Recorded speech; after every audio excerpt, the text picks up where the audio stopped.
James Gunn পরিবেশন করবেন এখানে, বা আমাকেই হয়তো পরবর্তীতে মানুষ অনুসরণ করবে। টিকিট সোল্ড আউট হয়ে যাওয়ার সম্ভাবনা আছে। জেমস গান পরিবেশন করবেন এখানে। আপনাদেরকে আজকে রাতে জানিয়ে দেবো আরও ক্লিয়ারলি। সব কিছু যদি ঠিক থাকে তাহলে জেমস যেহেতু বাংলাদেশের অন্যতম একজন শিল্পী, এবং আমরা 2 ঘন্টা যে 3 ঘন্টা যে দর্শকরা এই গ্যালারিতে থাকবেন, সময় ক্ষেপণ না করে বসে থাকবেন, মনমরা যেন না হয়, এই জন্য আমরা জেমস ভাইয়ের সাথে আলোচনা করেছি এবং পাশাপাশি ওনার ম্যানেজারের সাথে আলোচনা করেছি, এবং I think everything is fine, so we can maybe sign it today. ওদের স্বপ্ন পূরণে পাশে থাকতে পেরে আমরা গর্বিত। আমরা সত্যি কথা বলতে কি, আমি কিন্তু কিভাবে টিকিট সেল হয় এই মাঠে আমি জানতাম না কোনো কিছু। আমি পর্যাপ্ত পরিমাণ যারা ফুটবলার লিজেন্ডারি, এদের প্রত্যেককেই আমরা ইনভাইটিংয়ের ব্যবস্থা করেছি বা করছি আর কি, সিস্টেমের মধ্যে রেখেছি।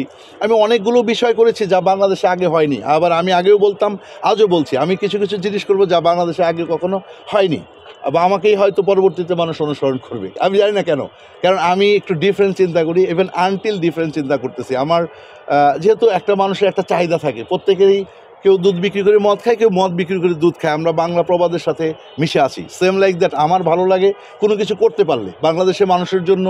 আপনার এই যে কথা বলতেছি, যদি আমি আমার কথাকে রেখে দিতে পারি, অর্থাৎ জানি না, সবই তো তার ইচ্ছাই হবে, আল্লাহ যদি তিনি চান এই মাঠে সুন্দর একটা খেলা বাংলাদেশের মানুষ উপভোগ করতে পারবেন, তো আমার সবচেয়ে ভালো লাগে হবে যদি এটা শেষ দিন পর্যন্ত স্মুথলি শেষ করতে পারি, অনেস্টলি ইভেন্টটা করতে পারি, এবং বাংলাদেশের মানুষের জন্য ভালো একটা স্পোর্টসের জন্য, যে মানুষ যেন স্পোর্টসের প্রতি আগ্রহী হয়ে ওঠে, ফুটবলটা যেন আরও স্পিড পায়, বেসিক্যালি টু বি অনেস্ট এই জন্যই মূলত করা এটা। এটার ব্যাপারটা একটু ডিফারেন্ট হয়েছে বাংলাদেশের প্রেক্ষাপটে। অ্যাকচুয়ালি ব্রাজিল আর্জেন্টিনা বলে কথা, এরা আসবে কিনা এটা একটা ধোঁয়াশার মধ্যে ছিল।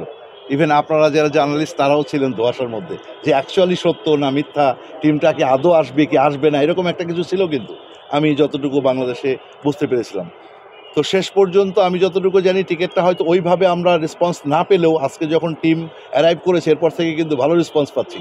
অ্যান্ড দেখা যাবে যে আপনি আজকে রাতের মধ্যে আবার টিকিট সোল্ড আউট হয়ে যাওয়ার সম্ভাবনাও আছে। তো সেক্ষেত্রে টিকিট যারা কাটবেন যেন কেটে রাখে, আগেই বললাম।